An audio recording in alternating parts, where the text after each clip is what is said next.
شهر رمضان شهر رمضان الذي أنزل فيه القرآن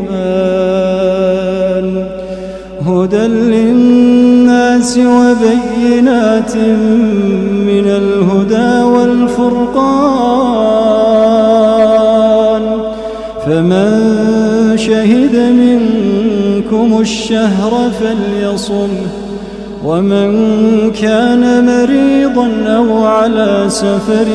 فعدة من أيام أخر شهر رمضان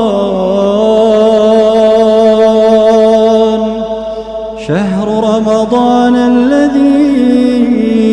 أنزل فيه القرآن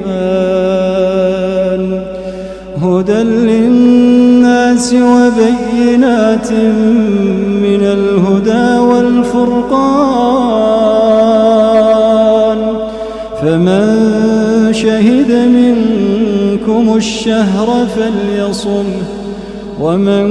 كان مريضا أو على سفر